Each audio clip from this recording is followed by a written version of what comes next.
अस्सलाम वालेकुम, my name is Ayash Paras and I am the CEO of chapter 001। So मेरा जो कंटेंट है बेसिकली वो कंट्रोवर्सी में नहीं है। मैं सिर्फ और सिर्फ बिजनेस कंटेंट बनाती हूँ। हमारा जो एक्चुअली एम था इस चैनल को बनाने का वो ये था कि फेक बिजनेसेस को रिवील करना था। लेकिन क्योंकि लास्ट कुछ जो वीडियोस बनी वो थोड़ा कंट्रोवर्शियल टॉपिक हो गया, लोगों ने उसको डिस्कस करना स्टार्ट कर दिया, तो आई थॉट कि इसका लुबे लुबाब अब डिस्कस कर ही लिया जाए। सो मैं बात कर रही हूँ इन दो वीडियोस की, और ये जो वीडियोस थी that was about the course जो कि एलीट ग्रुप ने लॉन्च किया था। अब सीन क्या हुआ है, पूरे का पूरा सीन सिनेरियो सब जो है ना डिफरेंट हो चुका है। पहले इस कोर्स में डकी, रजब और नदीम नानी वाला, ये तीन ऐसे मेजर जो है ना पिलर्स थे जो कि इस पूरे बिल्डिंग को उठाए हुए थे। लेकिन जब कंट्रोवर्सी स्टार्ट हुई, तलहा रिव्यूज ने जो है वो बातें करना शुरू की, उसके बाद जो है वो और भी बहुत से क्रिएटर्स ने इस पे बताया, फिर ये सारे का सारा जो है वो ट्विस्ट आ गया इसके अंदर, सब चीजें डिफरेंट हो गई। कोर्स से शुरू हुआ था और इतनी बड़ी कंट्रोवर्सी बन गई कि किसी के वहम गुमान में भी नहीं था कि डकी रातों रात 7 से 8 लाख फॉलोअर्स लूज कर देगा। एक बात है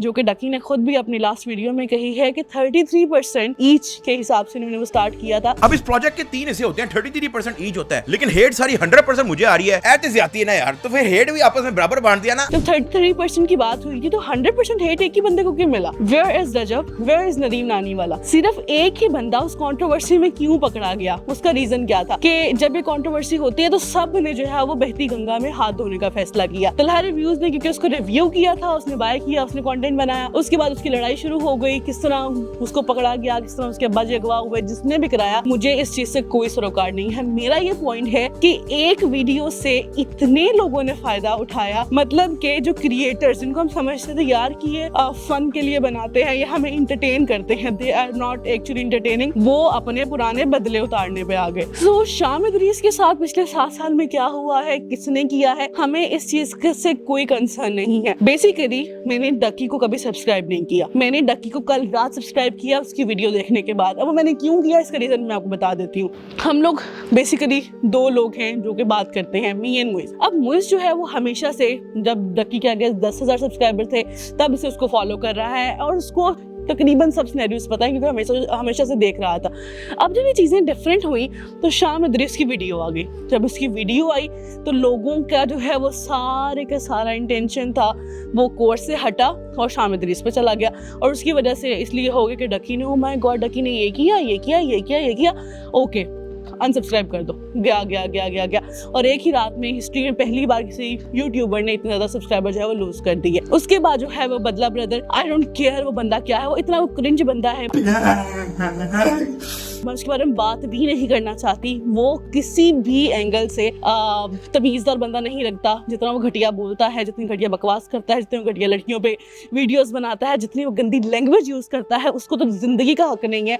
और वो बंदा जो है वो आप सबके सामने आया है। रमजान में दुआ पढ़ना सिखा रही होती हैं और उससे आगे पीछे अपनी लचक दिखा के रेट लगवा रही होती। को देख के ऐसा लगता है कि अपनी नुमाइश करा के रेट लगवा रही है, असल में यहाँ पे ये अपना रेट ही लगवा रही है। इज्जत जिल्लत तो अल्लाह के हाथ में। मैं हैरान परेशान हूँ कि कौन ऐसे लोग हैं, बेवकूफ लोग हैं जो इस तरह क्रिंज कंटेंट क्रिएटर को सामने लेके आते हैं, ऐसे इंसान को सामने लेके आते हैं। सच को दबाते क्यों हो? यहाँ पे बात आ जाती है सच और झूठ की। मैंने इस वीडियो में सच बोल दिया, फैक्ट्स के ऊपर बात की, सच बोला, मैंने अपना फर्ज पूरा कर दिया सच बोलकर। आगे आपकी मर्जी, पूरा सच लाऊंगा, सच बोलते हुए मरूंगा। मैंने तो सच बोल दिया।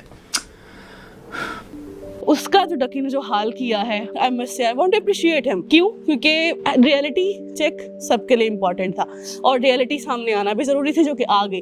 अब इनकी वीडियोस बने ना बने, रिप्लाईज आए ना आए, हमें इस चीज से कोई फर्क नहीं पड़ता। लेकिन जो झूठ बोल के अवाम को पागल बनाया, that was the biggest thing. और अवाम मतलब इतना ये हमें निकम्मा समझते हैं, इतना जाहिल समझते हैं, जो कि हमने प्रूव भी कर दिया कि हम हैं। क्यों? क्योंकि हम हर बंदे की वीडियो देख रहे हैं, हम हर बंदे को देख रहे हैं, ये क्या बोल रहे हैं, क्या बोल रहे हैं। उनकी कंट्रोवर्सी में हम जो है वो अपना प्रॉपर टाइम वेस्ट कर रहे हैं और बता रहे हैं उनको कि हाँ जी हम बहुत वेले हैं, आप लोग बनाते जाओ, हम देखते जाएंगे। उसके बाद बात आती है शामिद इदरीस की। शामिद इदरीस ने जो किया, उसकी वाइफ के साथ जो हुआ, अगर डकी ने किया भी था, नहीं भी किया था, वो उनका मामला है, अल्लाह बेहतर जानता है। लेकिन अगर किया भी था तो उस बंदे ने अपॉलॉजी कर ली थी। लेकिन शायद आप लोगों को पता नहीं है कि मैंने 5 साल पहले भी जब हमारी लड़ाई होती, मैंने तब भी अपॉलॉजी की थी। I want to apologize to him for any bad word I used against him or his wife. ठीक है, चाहे वो मेरी किसी वीडियो में हो, चाहे वो मेरी किसी पोस्ट में हो, चाहे वो किसी लास्ट ईयर की वीडियो में हो। लेकिन वो अपॉलॉजी हो गई थी पुरानी। शाम से सोचा पहले ही डक्की भाई पे हीट वेव आ रही है तो क्यों ना अपना करियर रिवाइव किया जाए। और ये तब की बात है जब से मुझे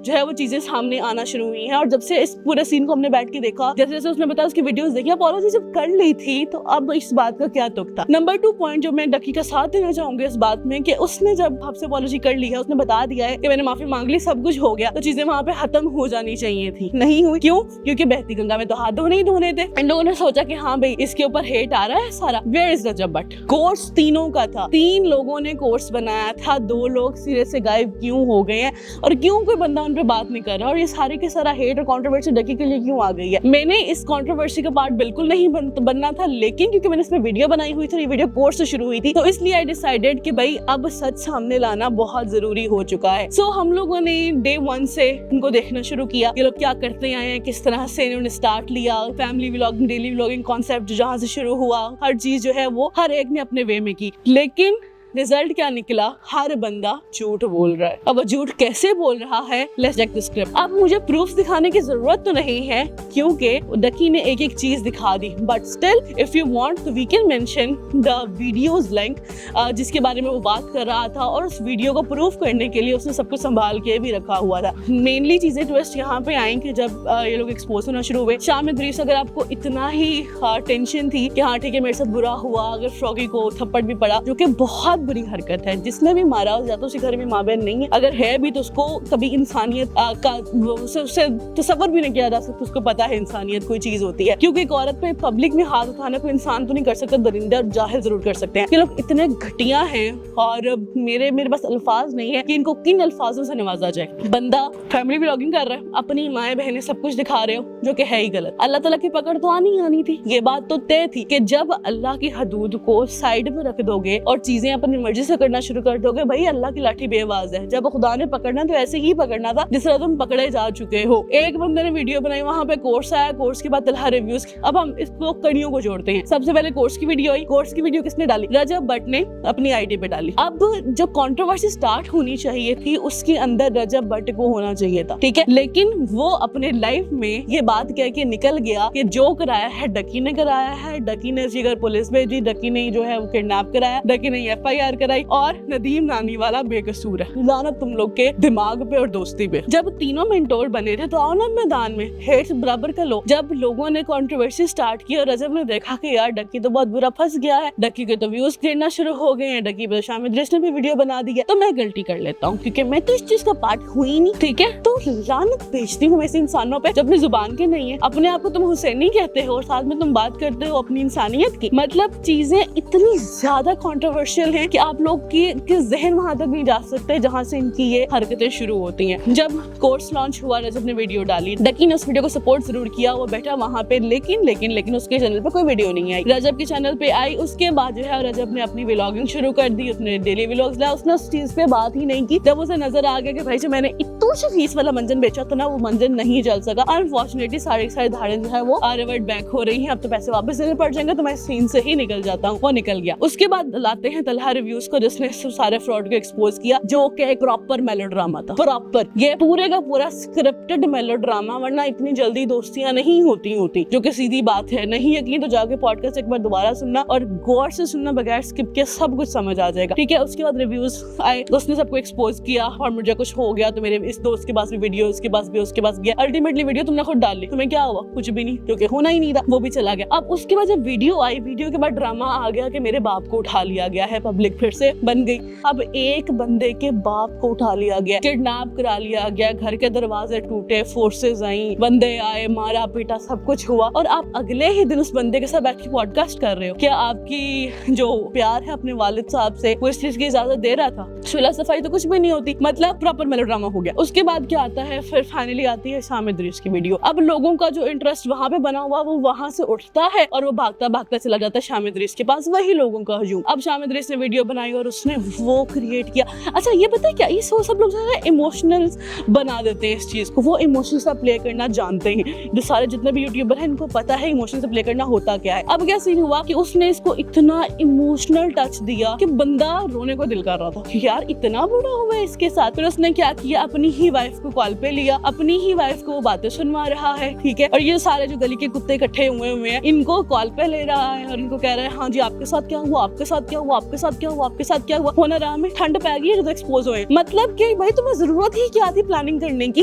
ईमेल आपने झूठी बनवाई, टेक्स्ट आपने झूठा लगवाया, स्क्रीनशॉट आपने झूठे दिखाए, अपने खुद मैनिपुलेट करा के उन लोगों को इंटरव्यूज पे लेके आए, मजा आया, फिर खुद ही फंस गए। उसके बाद जो है वो डकी ने इसे एक्सपोज कर दिया और उसने लाइव चैट्स दिखा दी। अब फिर हम फिर बोंगे हैं, हम फिर डकी के पास हो जाएंगे। मतलब हमें ना वो रेलू कट्टा बनाया हुआ, इधर से मारते उधर चल जाओ, उधर से मारते इधर चल जाओ, यही तो काम रह गया और फिर कोई काम हमारे पास रह ही नहीं गया तो हम क्यों करेंगे। अच्छा तो फिर उसने सारे के सारे वीडियोस बना दी। शाम इद्रीस के पास जो है बदला नहीं बल्कि इसको तो घटिया ब्रदर ही कहेंगे, तो वो घटिया ब्रदर आ गया। घटिया ब्रदर ने जो है वो अपनी बकवासियां शुरू कर दी, मेरे भाई पे ये हुआ, डकी ने मेरे साथ ये किया। फिर जिसको मौका मिला ना उसने टाइटल दिया डकी भाई डिड दिस विद मी, डकी भाई ऐसा डकी वैसा, क्योंकि डकी जो है वो हाईलाइट हुआ था, डकी पे व्यूज आ रहे थे तो सबने जो है वो व्यूज लेना शुरू कर दिया। हर बंदे ने वीडियो बनाई। मैं ये नहीं कह रही कि मैं उसको सपोर्ट कर रही हूँ, बिल्कुल भी मेरी बात का मतलब ये, लेकिन अगर मेरे पे किसी ने एहसान किया होगा ना तो मैं उसके साथ बुरा करने लगूंगी। तो मैं एक बार सोचूंगी जरूर कि यार किसी दौर में इस बंदे ने मेरे साथ ये अच्छा किया था तो मैं उस बंदे के साथ कुछ भी बुरा नहीं करूंगी, चाहे वो बंदा कितना भी बुरा क्यों ना कर चुका हो। मैं अपना मामला जो है वो अल्लाह ताला पे छोड़ दूंगी। लेकिन इन लोगों को दुनिया की परवाह है और दुनिया के कुछ